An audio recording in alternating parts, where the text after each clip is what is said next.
Hello and welcome back to the High Performance Housing Podcast. I'm so excited. We've got an incredible guest, actually, an amazing guest today that kickstarted this whole journey with me like 2 or 3 years ago. We've got the amazing Emily Wilson here with us from Adelaide at the moment, coming from Adelaide. Emily, welcome to the podcast. How are you? Thanks, Liam. I'm really excited to be here. I'm really well, thanks. Oh, I'm so excited to talk. So today we're talking all things RFDS and nursing. But before we get there, let me tell you a little bit about Emily. Emily is a registered nurse and midwife, currently living in Adelaide, South Australia, and is a flight nurse with the Royal Flying Doctor Service. She's a country girl from Queensland and had aspired to work for the RFDS service since her graduate year in a small country hospital. I love that so much.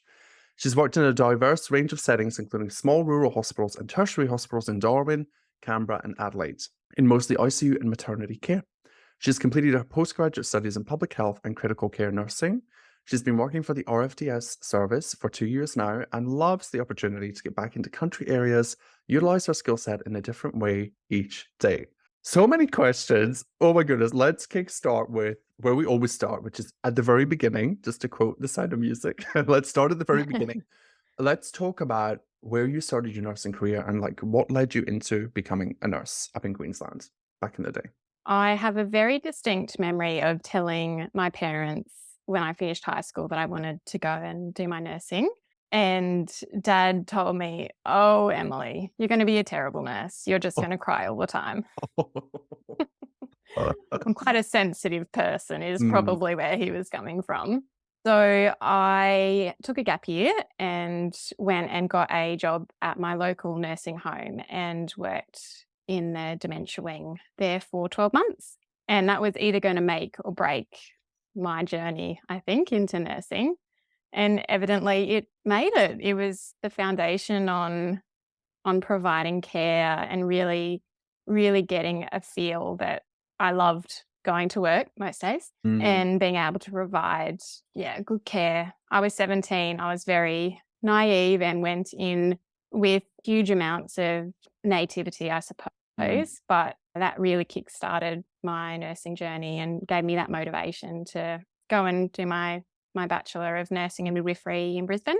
And yeah, it kind of went on from there in terms of went into the country for my grad year in Central Mhm. Queensland.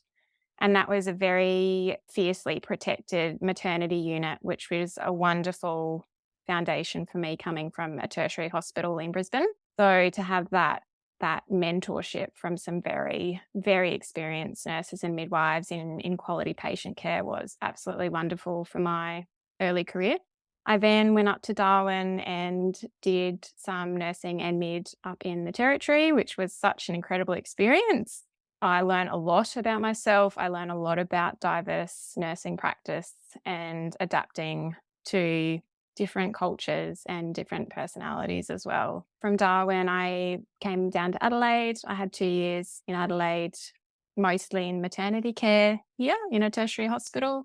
And then I went across to Canberra and I did my transition into ICU and was supported by such a wonderful team.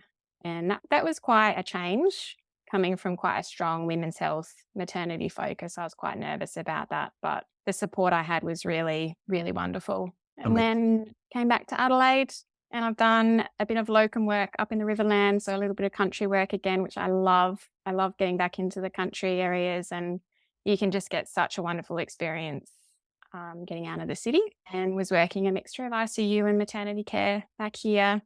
And then my dream job opportunity came up to apply for a job with the Royal Flying Doctor Service.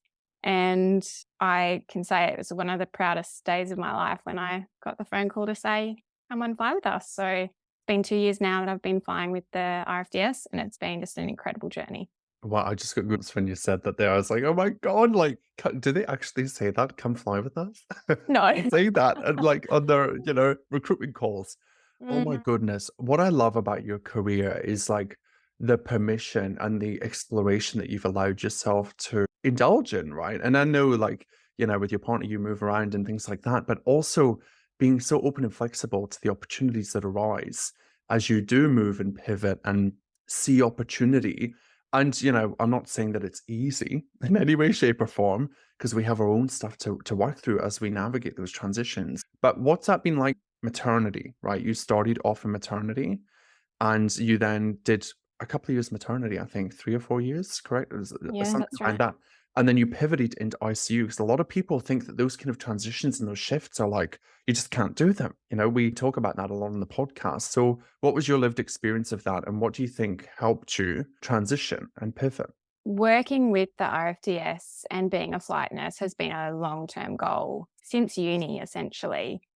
And I'm a huge advocate for goal setting, and we can go into this a Mm, bit later. mm, But I've had goals since I finished uni to get where I am today. And while I love midwifery and I love the care that I was providing, I knew it was time to take that next step into crit nursing if I wanted to achieve the goal of flying as a flight nurse. So it was uncomfortable, and I felt like I was getting out of something that I was really passionate about, but it was a really good opportunity to diversify, and I was really supported in that with the transition program. I think while it was uncomfortable, it was a pivotal point, because if I didn't have that goal to say, it's time, you need to get this experience under your belt, then I wouldn't have been able to move into the intensive care program. yeah. Yeah. And I think that you talking about goals is so important. I think the RFDS pathway for most that want to pursue that appears kind of quite clear and linear, like in terms of like what you need to collect and the experience and so on and so forth. Maybe unlike other potential pathways that are not as clearly defined, like RFDS, I think has done quite a good job at making it very crystal clear you need X, Y, and Z. And I love that you mentioned there that it's all about having that goal in the future and then almost like reverse engineering, well, I'm going to need this and I'm going to need that. And then finding the opportunities. And I did just an episode on this being opportunistic in your nursing career and just jumping on those opportunities as they arise because you just don't know when you'll see them again, right? So I love that you did that and then didn't have that deep attachment to the specialty or to the workplace in particular. You kind of had this bigger, broader vision and goal. And that's really like whenever you think of a high performing nurse, you think, well, ultimately, that individual needs to have direction and purpose. That's one of the main reasons why we have this situation that we have in healthcare, is because a lot of us don't have direction and purpose. We don't have something we're actively working towards. So I really love that you highlighted that. And I think I remember in our coaching that you maybe told me at one point that you used to watch RFDS on the TV or something. Is that right? Like you used to watch the show? I love I'm a that. little embarrassed to admit that now. No, no, I think it's great. Sorry, I'm divulging your information, but Mm. I think that that future placement of your goal and like really just incrementally taking those steps, and sometimes it feels like that it's not a 10% jump, it's like a 0.1% jump, right? But you're just allowing yourself. I'm curious about the personal journey, like approaching that goal. Because sure, like on paper, right, I need 4 years here, I need 2 years there, I need this. That is kind of like clear and linear. What about the personal journey of like making that transition from mid into ICU and then ICU into RFDS? What did that bring up for you, kind of personally, as you navigate that process? Two major things. I think predominantly I was concerned I would lose skills in midwifery care and that I would become, I guess, a novice again. That's Mhm, probably the second thing. So that coming from a point where I was really comfortable, I was, getting into a point where I was really looked up to, which sounds arrogant, but that's sort of the point where you get to mm, from mm, early career nurses looking into when you've been out a couple of years that really confident in that area. Still a lot to learn, but you're gaining confidence. And then going back into an area where I was a novice and I had very little confidence in that field. yeah. I think that that idea is something that keeps people stuck through their whole career, right? It's like too scared to be the new person again. I'm scared to be the novice. Look at all the amazing experience that I have. How did you navigate that? And was that the experience you had when you finally got to the RFDS? I think in terms of losing skills, it's funny. There's some skills that I certainly become a little less confident on, but you don't forget. There's No. some things that will stay with you for the rest of your life. And when I did go back into maternity care, I needed a little bit of a refresher on what policies have changed. Is the recommendation still the same as it was 3 years ago? And a little bit of practical refresher. But Mhm. essentially, those foundations had remained with me, and I No. use them in ICU as well. What I probably didn't appreciate at the time is while I had very limited hard skills, maybe call them that, in terms of critical care nursing, there Mhm. was a lot of soft skills that I brought with me in terms of communicating with colleagues and patients, delegation, time management, having difficult conversations, Mm. going into study again, that skill set was there ready to go. It wasn't like I was starting a completely new career path. I still had the experience behind me. It was just Mm. about learning a lot more skill set in the critical care field. Yeah, I think that sometimes we can really focus on our brain really loves to focus on the gap, right? And it doesn't really see how much we have gained and what we have. And some of those quote unquote softer skills are like the skills that like I personally value so much more than like the crit care skill and being able to put something on a filter or a ventilator, yada yada, because those skills you use all the time and they're so core and fundamental to the work that we do, especially when you're flying in and flying out and it's meeting people for the first time and having to run clinics and, build rapport really quickly. All the technical skills, they're amazing and they definitely help you do the job. But the connection piece, the communication, the active listening, the empathy, the feeling your feelings, all of that soft stuff that we all want to avoid is so integral, right? Have you found that to be true in your experience? Absolutely. Yeah. Absolutely. And I felt really impatient initially to know it all, to be an expert straight away. Whereas I don't think it matters whether you're 5 minutes, 5 months, 50 years out of uni or your career path. I pick up new things every single day and have Mhm. preconceived ideas challenged. Yeah. So I don't think knowing it all is the goal. I think it's Mm. maintaining an open mind, being curious, and being really open to new experiences. I love that so much. So good. Yeah. And I think that those quote unquote soft interpersonal skills really do help you navigate that because you allow yourself to just be curious and open to it rather than coming from that place of, needing to know it all and that. Yeah, it's fascinating. So tell us a little bit more about RFDS and what it is like working for the RFDS, because I know that's why everybody's here to hear your amazing story and to explore the RFDS and what that kind of looks like a day in the life. So let's start off with the kind of path or the pathway to get to be an RFDS nurse. Now there are lots of components and layers to that, but we've kind of covered it. But if you could give us some insight into what you kind of had to be able to get to that point in terms of like years of experience and qualifications, if you're happy to share that, it will give the listener like an idea of like, oh, that's something that I could potentially work towards. Yeah, absolutely. So there are some necessary attributes and then some desirable attributes that are required.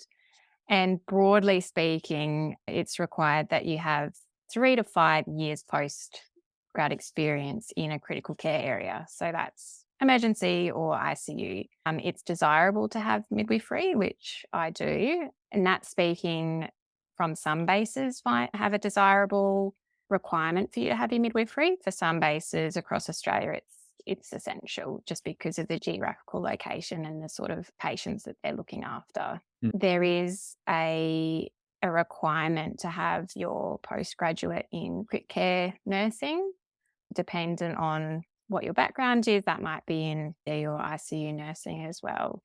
I think it's also really important to be a critical thinker and have problem solving skills. And while it's not always black and white. So we do work in the grey, so to Mm. speak, quite a lot. You're not just dealing with patient factors, you're dealing with weather, you're dealing with light challenges with the plane being able to land, you're working with engineering, you're working with a pilot who has their own set of challenges. So the logistics that go into it often factor into your decision making as well. Yeah, wow. Oh my God, it already sounds like so interesting. I'm like feeling the anxiety of being on a plane and like having to navigate all the things. So all of those things are things that people can go out and collect and collate in their progression, and it's maybe worthwhile checking the RFDS website and checking what that looks like in your local base, in particular to you. I have a lot of conversations with people that want to work for RFDS. Now, I'm going to do my mid and I'm going to do this. And I'm like, that's amazing, but maybe you should just check first. Maybe you don't need all of the things. Maybe you just need a couple of those things and you can keep building those skills and those tools. Do you think for you having mid was like advantageous? We always talk about unique selling points on this podcast. Do you think that it was something that really helped you get over the line and get into RFDS? I think so, Lynn. Yeah, I think it was a standout factor. Another thing I'd recommend is picking up the phone and calling the nurse coordinator at your local base if you're in the region of one, because that's what I did a couple of years out, and that really helped guide what direction I was going to take. I just had that phone call saying, "Look, I'm not ready yet, but can Mhm. you give me some information on what direction you would want in a future flight nurse?" And that's really helpful. Yeah, I love that. So good. And it's call the manager, right? Call the manager, having a little chat and future can improve your career and align that. It's great. So tell us about a day in the life of an RFDS flight nurse. What does it look like? I've got all these ideas about what it is. Let's dispel some of my ideas. Talk us through like a typical day. First of all, I should mention that RFDS is so much more than Aeromed, Right. and we have a huge collection of incredibly skilled professionals in terms of a dental program, a mental health program, community health, primary health. So it's not just the crit care skills that we need. There's a huge force of other skills that are well utilized and very valued Mm. as well for people living in the outback that need those services. I love that. That's amazing. And for everybody listening that thinks, oh my God, I never want to work in crit care, but I'd love to work for RFDS. Absolutely. So good that you Yeah. mentioned that. I love that. So yeah, talk us through what a crit care RFDS flight nurse looks like. A Say, day. but in saying that, also you guys do crit care, but you also do like primary health. You do all of the things, right? Talk to us Yeah. about that. Yeah, every day is a little bit different. Mhm. So a day in the life of a flight nurse, I clock onto work, we carry pages, and we'll get the if we get a page straight away, then we can start planning for that. If we don't, then there's, as every other workplace, lots of checks and things to be done around the base with all the equipment that we have. But once a tasking comes through, which comes through from our coordination centre, it would have been assigned a triage score. So priority one requires a retrieval team, and right down to a priority seven, which is taking people home, which I really love. I really Yeah. love that part of the Yeah. job too. From South Australia, if it's a P2 or lower, it's a flight nurse only. So I would go and get all my equipment ready, make sure I've got my drug box ready to go, make sure I've got the dilly bag, which is really important. It's got all the snacks. We can have big days. Hydration is important. And then I would go and do a pre-flight on that individual. So calling up the clinic or the hospital where that patient's at and just getting a bit more information, making sure that the patient's ready for transfer. If they're not, we can link in the RFDS doctor or the doctor on base, have a chat with the pilot, make sure that they're happy with the conditions that we've got. Obviously, weather is a huge factor in Mhm. where we fly to. So they consider those sorts of things and our fuel requirements and weight balance, all the big numbers that they do well. We'll leave that to them. We'll leave that to them. That's it. They can do that side of things. I'll stick to mine. Most of the time, we fly in the Pilatus PC-12, so we can carry two stretchered patients or a seated patient as well. So making sure that the plane's all ready to go, that we've got the monitoring and all our additional equipment on board. Oxygen is topped up, and we generally have either a 45-minute or an hour response time on those taskings. So if we're ready to go, doors closed, engine going, then that's the goal by sort of the 1 hour mark if it's P2 or less. Yeah. Amazing. Oh my God, it's so exciting. I feel excited just thinking about it. So, how far would you fly from your base and to go and retrieve or pick up a patient from South Australia? So from South Australia, it's obviously different from state to state, but from South Australia, our shortest flight would be 20 minutes and our longest would be just short of 3 hours. Okay, okay. Yeah. And in terms of your working day, like, is that you working 10-hour days, 12-hour days? sometimes 10 do you run hours. over? It's a 10-hour day. I can Yeah, imagine 10-hour day sometimes that generally. you are maybe on a task or something and, your day Well, extends. that's it. That's just part of the job. Yeah, yeah. It's just part of it in a sense that you're in the middle of a job, or the weather turns, or you need to have extra time on the ground, Mm. then that can extend. I ran into a flight nurse at a conference last year, and she was asking about flight times. And I said, "Oh, yeah, our longest flight is, sort of around that 3-hour mark." And she said, "Oh, that's so cute." Yeah, I can imagine. Because She'll be like, obviously from WA, there's huge distances to cover. "Oh my goodness, oh my So goodness." it is varied depending on where in Australia you are. Flexibility, adaptability, yep. Nothing you can do when you're on task and you're literally, the weather's turns like that. It just is what it is. So you just It gotta work is what with it that. is. Okay. How fascinating. So talk to us more about like some of the cases that you might go and like, respond to, for example, out in the community and rurally. What typical things are you seeing? Because I know that one of your real passions is primary health, maternal health. So how does it all weave in with your critical care? And like you mentioned, you get to do all of these different things. So talk to us a little bit more about that. When you go out, what are you seeing? So it is a mixture of inter-hospital transfers, so picking patients up from a country hospital and bringing them into tertiary care. And that might be a acute STEMI, or it Mm, might be someone that requires oncology treatment. So it's not all utilizing the crit care skills yeah. every single minute of every day, but it is certainly the foundations of patient assessment is really important, and being able, and we develop those skills from the moment we start our nursing journey, in being able to look at a patient and go, "Oh, I don't like the look of you in terms of you Mm, look a bit grey, or you're a bit sweaty, or you look like you're in pain," and being able to assess and make sure that you're implementing the care that that individual needs. Other cares that can be involved is primary retrieval. So whether we're picking up from a station or a clinic that might be operated by a remote area nurse, where the only support they've got mm. is through telehealth. So that can be quite challenging for them. And I've certainly got a lot of respect the nurses that work out in those really remote areas on their own, or with another RAN. So kudos to them, honestly. It's a big job. Yeah, Um, there's such autonomous workers as well, the remote area nurses, right? I've worked with a few. I worked with one in Canberra, and she was incredible. Her skill set was just mm, insane. Like with the best nurse I think I've ever absolutely. worked with. Incredible. So we love you guys that are listening. Absolutely. And the same goes for clinicians that are working in rural hospitals, Oh my because God. Yeah. yeah, you can hit that red button on the wall, but Mm, you might only get one or two other staff that are able to help. So, they work with what they've got, and they're very diverse in their skill mm, set, and they work really, really hard. yeah. Yeah. Yeah. Yeah. Yeah, wow. So talk to us about primary health work that you do, because I know when you go out, there's a lot of primary, like you run clinics, and correct me if I'm wrong, but there are clinics and primary health activities and working with culturally and linguistically diverse populations across Australia. Talk to us more about that work, 'cause I know that that's something you're super passionate about and what that kind of looks like when you go out to run these clinics. Yeah, absolutely. So RFDS had a quite a large input into COVID vaccinations when that was at the pinnacle of Mm. COVID. When was that? A year and a half ago, a Oh my bit God. longer now. So that was a big primary health rollout as well. We also have a really great team of GP rural generalists that are based a little bit further north than Adelaide, and they will run primary health clinics as well.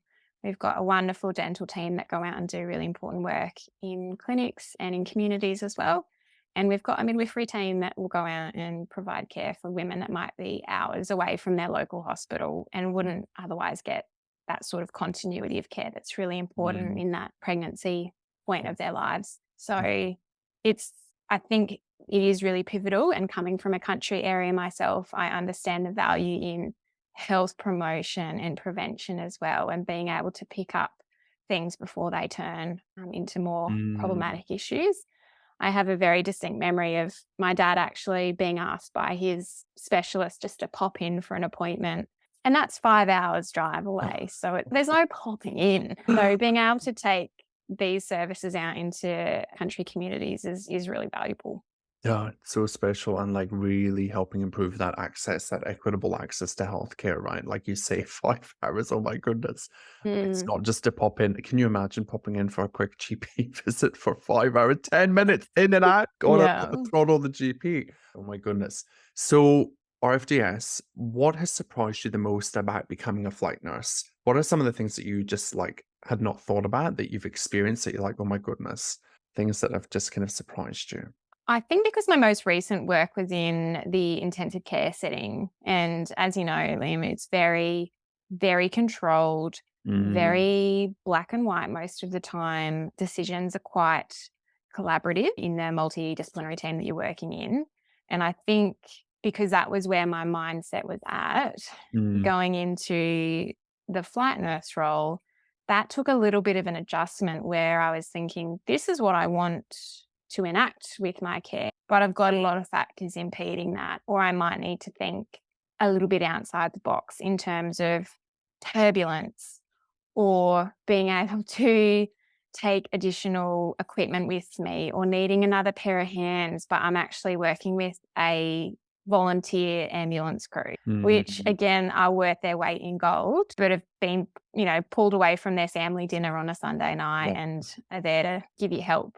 So I think that's probably been the biggest adjustment. And we have great support from our doctors, but they're not always on the flights with us. Mm, So sometimes just brainstorming, going, I've got this issue, I'm going to need a plan, but I'm just in a brain fog at the moment and I need to talk things through. That can be very, very helpful yeah. when making a plan of action with a particular scenario. Yeah, amazing. And what do you feel like you've learned the most about yourself in this process? What has come up That's for you such that, a great like, question. on reflection, because I'm sure there's a version of Emily, right, that like was like, I don't know if I can ever do this. Like, I don't, because we all have those thoughts, right? And we all Mm, have those beliefs, and it just seems so far away. But you mentioned earlier it was like the proudest moment of your career, like, and I remember you sending me a picture of you standing outside the plane, and I just like got chills. I was like, oh my god, this is so fun! It's so cool. So what do you think yeah. that is? Like, what is the proudest kind of like thing that you've learned about yourself? Yeah, I actually remember us talking about imposter syndrome, and that was certainly Mm, something that I needed to work through prior to my application process. I think the biggest thing I've learned is I'm not particularly driven by chasing the adrenaline, if that makes sense. So I get a lot of job satisfaction, whether it's making someone a cup of tea and just having a chat with them for a while, even if it's just for 10 minutes, knowing that they haven't had someone to talk to or listen to them for when they've been in a busy hospital. I get as much satisfaction as that as I do providing acute care. mm, And I think I went into the job thinking that I would really enjoy the hustle and bustle and the high traumas and that high pace, which don't get me wrong, that's what we train for. So there is an element of being able to utilize those skills that you think, okay, I managed that well and I switched into automatic mode with those sorts of mm, cases. But it's not what gets me out of bed every morning. And funnily enough, that sense of satisfaction is what I felt when I was working in the nursing home. As a 17-year-old, not knowing what I was going to do with my career, it's being able to say, I did my best today and mm. I provided comfort and care to someone who really needed it. I love that so much. That is like we talk about it all the time. Being basic makes you advance, is what I think. Like doing the basics and doing them really well and connecting with people and being able to really allow yourself to enjoy those like little precious micro moments in our careers. Those are the moments, the things that I think we hold forever. And I think that we can't ride the wave of adrenaline, the acute stuff for long, because we have to come back to homeostasis ourselves, right? And I love that connection there. So I think the cup of tea and the connection in the chat is safety. It's home. It's like what we just do best, like innately best. And the other acute stuff, it's like it takes so much from us. So it makes complete Mm, sense that we can't spend all of our time there, right? And I think that's where a mm, lot of us in critical care specialties do get burnt out and we do ride that wagon because we believe we constantly need to be on and we become hypervigilant in our own life. So it's actually mm, healthy for our nervous system and our stress cycles to be able to just have a call, Yeah, some days you just want a call that's maybe just a pickup, right? A drop off and like taking somebody home. Because and to have that connection and to remind yourself why you're here, why you do the work that you do. That's why that when I connect with people that are really driven by the acuteness, like I always preface it with a similar conversation, like that's amazing and it's going to be so much fun, but also like you're gonna fry your nervous system. I think it's really important that you have balance in that and you Mm, find the wins in the micro moments. Because sometimes, as we both know, in critical care, it's not always a good ending. It's not always positive. It's not always what we want or hoped it to be. Right. So we need to be able to then create and find little micro moments of pride and joy, even in the chaos, to celebrate our efforts and our contribution. So I love that there's like 17-year-old Emily that's like, oh my God, I just love all these little things. They're so important. And that's what our patients remember. They don't mm, remember the acute care that you provided. They're not overly fussed about that. They remember, mm, I had a patient that I brushed her hair in the shower. That's what she remembered. Like I took her off mm. the vent, trachea, removed the trachea, did all the funny things, like all the tech things. She didn't care about any of that. She just cared that she felt human again. But I think that's so, so important that you mentioned that. And I recognize that is a point of privilege as well, that I'm able to have those moments because I talk to colleagues who are paramedics, who are working in emergency departments, and they don't have time. They don't have time Mhm. to provide those nice points of care. And I think over time that really takes effect. And Yeah. we're seeing a lot of challenge with burnout and nurses getting to a point in their career being like, this is not what I signed up for. I'm not Mhm. getting that job satisfaction. I'm rushing from bed to bed, just putting out spot fires. Yeah. And I think that's really challenging too. Yeah. Yeah, we've got a lot of work to do in the industry. We won't solve it on this episode today. We got a lot of work to do. I think that the one thing that I always go back to is that we can find those little micro moments in our day just for ourselves, right? We don't have to go Mm, and do it something extra or special or make somebody a cup of tea, but we have to consciously redirect our brain to find the one thing today that we're proud of. Even if it's just one thing, it could be the smallest thing, right? It could be like, I don't know, like I gave my meds on time. I gave the first med on time, right? And the rest weren't on time, but the first med was on time. And like celebrate that. We mm, have to create that culture of celebration within ourselves because the peaks and the troughs, the highs and the lows will just eat you up in healthcare, especially with the lack of support as we currently kind of stand. That was my final question. It was really what are some of the challenges or like the future challenges that you see within kind of like the RFDS space for nurses that are thinking about pursuing this pathway, like challenges or considerations for people that are considering joining the RFDS in the future? I think it is a huge investment in your time to get to a point where you're ready to move into the aeromedical space. And I think that can be really challenging when you're at the early point in your career and you think, I don't want to wait 6, 7, 8 years to get or longer to get to a point where I'm reaching that stage of skill. It's a huge investment in your education because study is not cheap. You might have to relocate. Everyone has other things going on in their lives, whether it's a family, partner, mortgage, etc. So it is a huge commitment to that. But I think whether it's flight nursing, whether it's moving into a leadership position, whether it's getting out of clinical nursing, having your goals and being able to break them down and go, well, what can I do in the next 6 months that's going to work towards this plan or this goal? So yeah, I would say that's probably the biggest challenge in looking at that very long road and thinking, oh my Mm. gosh, am I ever going to get there? Yeah. And I mean, what I love about connecting with you today is there was a version of you that didn't believe that that was possible, like had a little glimmer of hope, right? But you do make it happen. And I think that the message of this podcast is that you can do anything that you want to do in your career. You have to just keep showing your brain that it is possible and you have to create and achieve your goals, even micro goals, yeah, every month, every quarter, every 6 months. Because whilst we wait for our managers to do it in the system, maybe they do, maybe they don't. We have to be self directed with our goals and in pursuit of our goals. and allow ourselves to pivot and change if it's not going to plan, right? But I'm a firm Mm, believer that all paths lead to Rome. Like, I really do believe that to be true. And I think that when people think about the amount of work that they need to put in to achieve a goal in nursing, to join the RFDS in some way, shape, or form, it's always about thinking, right, this might take me 5 to 10 years, whatever. I might have to try more than once to get in. Okay. I might have to mm, apply multiple times.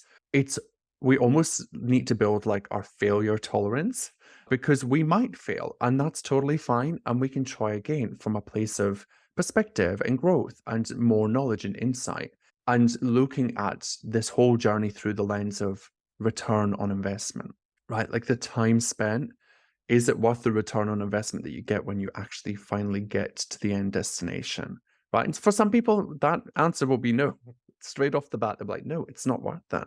It's not worth it. And that's maybe it's just not aligned for you. But I think that I love looking at it through that lens of like, okay, I put 5 years in, but this is the result that I create through those 5 years. And if there's somebody listening that is like Emily, that is just their goal, it's their dream, it's a really great question to ask yourself. Is it worth the time investment? Everything costs money, everything costs time. You're going to be spending the money, you're going to be spending the time anyway. You may as well do it going after the thing that you really, really want. And I think that yeah. that's my kind of line of thinking. And that's one thing that being a nursepreneur has taught me is like, you never know. You don't know how it's going to happen, when it's going to happen, if it's going to happen, but you can always bet on yourself. You can always bet on yourself showing up, navigating the turbulence, right? To use an aeromedical term, and to really like, use your critical thinking to get you from A to B and to create that result for yourself. And it might not look like you thought it would look like, but you just let it happen and you just follow the process, right? So, final words for somebody that is thinking of becoming an RFDS nurse. We've covered a lot of it here, but in a snapshot, what would you say to them? And what next steps would you advocate that they take? And I'm just leaving it broad and open. We don't have a specific, just to make it easy for you, Emily. If I haven't mentioned it already, set your goals. Yeah. And cliche as it is, enjoy that journey. So don't be in a hurry to get to the end goal because you will learn so much along the way. And align yourself with people that share your values and that are driven and want to see you succeed. I think there's a lot of value in telling people what your goals are. Mm. A couple of years ago, I told a few friends that I wanted to run a half marathon and I regretted it instantly because they wouldn't stop asking me about it. So they held me accountable. And I think there's a lot of value in that. So if you tell your workmates or your loved ones, this is my dream, this is where I want to get, they're going to hold you accountable and go, hey, how are you going with that study or with that extra skill that you're working on at the moment? And I think that's really powerful as well, Yeah. and might find a mentor along the way that you go, I want to be you when I grow up. And Mm. I, not necessarily in that perfect mold of where you see yourself going, but I really resonated with quite a few of the nurses and midwives that I've worked along the way with that have really hot cardiac skills or are just the most calm bedside manner Mm. individual that you can find, and you pick traits and go, how can I learn from you? And that can be really powerful as well. Yeah. I love. And I couldn't agree more with what you said. The journey is probably not going to be what you thought it was. It's probably going to take some twists and some turns, but that's life. Yeah. That's how it works. And if you've got a focus at the end, then you can really work towards that. I Yeah. think the final thing that I'd say, Liam, is do not underestimate interview preparation. And Yeah. honestly, I think there's such a focus on that, especially when you move into certain industries, that it might not just be a nursing panel that you're talking to. There's probably going to be a human resources representative or a talent acquisition member on that panel. So making sure that you're really confident and that you've prepared yourself as best you can means that you walk into that interview feeling confident and not Mhm. nervous and shaky and underselling yourself. So I'm singing your praises here, but I think there's Yeah. a lot of value that goes into preparing yourself so that you can really, really shine and show your best representation of yourself. I love that so much. So good. And I think to wrap it up, you just triggered a thought within me, which is I'm leaning more into the belief that there is data in your desire and in your dreams. And so many people do not pay attention to that inner data, right? Like that like nudge, that little like nudge, oh, I think I maybe want to be RFDS or I want to do that. And people kind of just mute it down. But if we can start to really lean into that and explore it, and we don't have to become an RFDS nurse tomorrow. You can it can take you 10 years, it can take you 5. But even just getting curious about that little internal nudge or sign that, or maybe you keep seeing the RFDS thing and it kind of really relates to you, or you've picked up this episode and you're like, oh, I just found this and it's perfect. That is data that we really kind of have a duty to lean into and to explore and to just let unfold. And as you were talking there, one thing that comes to me is that my coach always says that she says, it's not better there than it is here. It's no different. You Mm. just have different problems. Right? It's no better there than it is here, right? So, like when you become an RFDS flight nurse, it's no better than it is where you are right now as a medical nurse, right? You just have Absolutely. different challenges, different problems, different opportunities. So if we can really lean into that, then we can enjoy the whole process, right? Because we're then not in a rush. Mm. Because when I believe like, oh, it's no better there than it is here, then I can start to like create some enjoyment here and see how much I've grown and how much I've gained. And I don't have to future sell myself on like when I get to RFDS, my life is going to be so much better. I think as nurses, we do that a lot. We're like, oh, when we get there Mm. to the goal, it's going to be great. And the problem is when we put so much weight on the goal and we get to the goal and it's maybe not what we thought it would be, or maybe it's like just kind of neutral and it is what it is, then we go down a whole different pathway of like, maybe I never wanted this. And, so I think that there's like a bit of a, Mm. a cycle that it's super interesting. Have you found that to be true? Did you experience any of that? Like when you got there and you're like, oh, it's still nursing. It's still like nursing that I do. Or was it just like, what was your experience? I said to a friend recently, it's funny how quickly things become your normal. Norm. No. In terms of, if I think back to my first few flights when I was on orientation, everything was new and exciting, and the tiniest little decisions that I wouldn't normally in a hospital environment. Mm. And fast forward 2 years, and there's things that just happen out of habit Yeah. and decisions that I make purely out of the experiences I've had previously. So and that comes with any workplace, I suppose, where you think, well, this is just habit now and this is my new normal. From what you were saying, I think there's a lot of room to explore what your passions are. Yeah. And if you are on your journey to get to a particular point in your career and you find an area of nursing or healthcare that you really, really love, then that's amazing. That's what we're here for. Yeah. That's all we're trying to achieve, is to have a job that we can jump out of bed each morning and go, okay, most mornings, I'm really happy to go to work today. Yeah. And there's And so many factors that go into it. there are, yeah. And that's why I think the first step for most people that are listening is probably just tune into your like desire. What is it that you actually want? People often message me and say, what do you think I could do? And I'm like, I know nothing about you. I can't help you until you have some kind of insight into what it is that Mm, maybe you're interested in, right? I could tell you 50 things, yeah. but anyway, thank you so much for sharing your time, your experiences, your passion for maternal, child health, ICU, critical care, primary health, all of the things. So grateful to reconnect with you and so happy, like just so happy for you in your career. Where can people connect with you? Like, I don't want to put you on the spot here, like have 3 million people connect with you, but are you on LinkedIn? Do you have a LinkedIn I profile that am people on can connect with you? LinkedIn. Yeah. Yeah. So if you're Yeah. I'm there happy, as Emily Wilson. okay, happy Absolutely. for people to come and pick your brains about RFTS, but congratulations. I know it's a work in progress, but congrats on like, setting a goal and making it happen. We have to celebrate that. And thanks for all your contribution to flight nursing in Australia and all the other things. And I'm excited to Well, see what thank you, you do Ian. moving forward. It's been my pleasure to have a chat. And yes, we go back to the start really in terms of me addressing my imposter syndrome and addressing my shambles of a CV. So thank you Stop for it. that. Emily was actually my Yeah. very first nursing client, so to speak, in Liam Caswell coaching back in the day. And I'm forever grateful, like so grateful to have been a tiny little micro part of your journey and to see like what you've created is just incredible. So Kudos to you. Thanks, So proud Liam. of you. Everybody, Thank we will you. see you next week. Thank you so much for checking in. If you know somebody that wants to be an RFDS flight nurse or just work for the RFDS, share this with them. Share the love.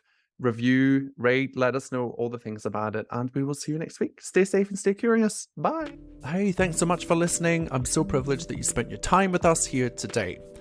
Hey, can I ask a favor? If you know someone that would benefit from this podcast episode, please share it with them. The more you share, the more we get in front of amazing nurses and we're able to help them see that nursing on their terms across their career is totally possible for them. So I'd love if you could do that. Now, I will see you in the next episode next week. Until then, let's make this year the year that you nurse on your terms. Are you ready? Let's do it.